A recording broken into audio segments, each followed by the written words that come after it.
नमस्कार दोस्तों, मैं प्रदीप कुमार आप सबका अपने चैनल पर हार्दिक स्वागत करता हूं। आज की कविता है शिव और सती। आप लोग जानते ही होंगे कि माता सती का जन्म प्रजापति दक्ष के घर पे हुआ, शिव से विवाह करने के लिए हुआ। लेकिन जो प्रजापति दक्ष था भगवान ब्रह्मा का पुत्र माना जाता है और वो शिव विरोधी था। उसने ये मन में ठान लिया था कि मैं शिव और सती को एक नहीं होने दूंगा, ये दोनों का विवाह नहीं होने दूंगा। और इसी बीच में लेकिन किसी न किसी कारण से भगवान शिव का विवाह माता सती से हो जाता है और शिव और सती कैलाश पे रहने लगते हैं। उसी समय प्रजापति दक्ष ने भगवान शिव के अपमान करने के प्रयोजन से एक महायज्ञ रखा, महायज्ञ का आयोजन किया, जिसमें सभी को बुलाया, देवी देवता, नर मनुष्य, यक्ष किन्नर, पशु गंधर्व, सभी को न्योता दिया। लेकिन उन्होंने शिव और सती को न्योता नहीं दिया। अब लेकिन माता सती को लगा कि हो सकता है मेरे पिता भूल गए हों न्योता देना, इसके लिए उन्होंने खुद ही बिना बुलाए ही अपने पिता के घर पहुंच गई यज्ञ में शामिल होने के लिए।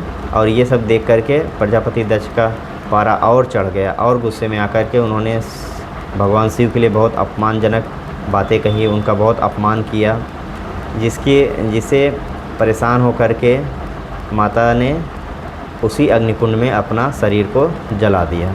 और उसके बाद भगवान शिव का तांडव शुरू होता है, वीरभद्र आते हैं और प्रजापति दक्ष का सर काट देते हैं। तो वहीं से कविता शुरू हो रही है। छोटी सी कविता है, सुनना।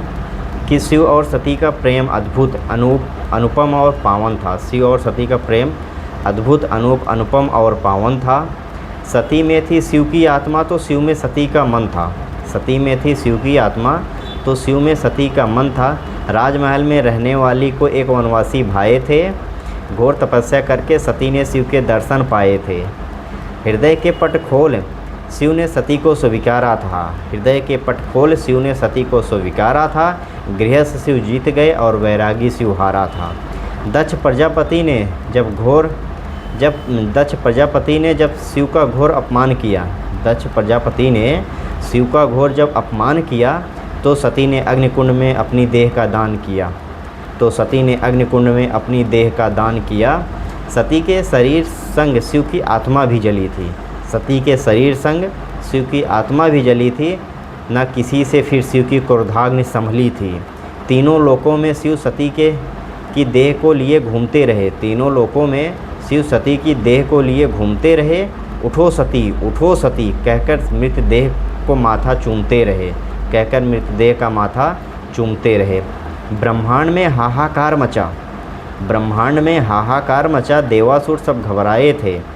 ब्रह्मांड में हाहाकार मचा देवासुर सब घबराए थे। श्रीहरि के समक्ष जाकर अपनी व्यथा सुनाए थे। श्रीहरि के समक्ष जाकर अपनी व्यथा को सुनाए थे। 51 खंडों में सती की देह को हरि ने चक्र से काट दिया। 51 खंडों में श्री हरि ने माता सती की देह को चक्रों से काट दिया। शिव की सुध वापस लाने को शिव का ध्यान बांट दिया। पर सुध में आकर भी शिव पुनः समाधि में हो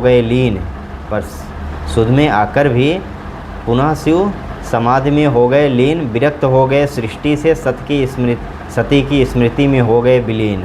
कई जन्म लिए फिर सती ने अंतिम जन्म में पार्वती बनी। पार्वती रूप में शिव से पुनर्मिलन की कामना थी ठानी।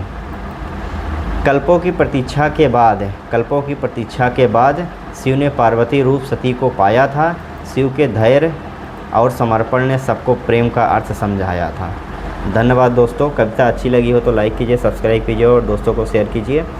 इसीलिए इसमें एक लाइन जोड़ता हूँ, इसीलिए बार बार ये कहा जाता है ना, स्त्री हट विनाश का कारण बनता है। तो यही होता है कि भगवान शिव ने भी सती को कई बार रोका कि मत जाओ, बिना बुलाए कहीं पे जाना अनर्थ हो जाता है और मत जाओ। लेकिन माता सती नहीं मानी। बहुत बार शिव के प्रयास करने के बाद भी माता सती अपनी जिद पे अड़ी रही, नहीं मुझे अपने पिता के घर, अपने माता के घर, अपनी बहन के घर जाना ही है, मैं जाऊंगी। तो लास्ट में जब जाते टाइम शिव जी ने माता को यही बोला कि सती स्त्री हट विनाश का कारण बनता है। तो और वही हुआ लास्ट में। धन्यवाद दोस्तों।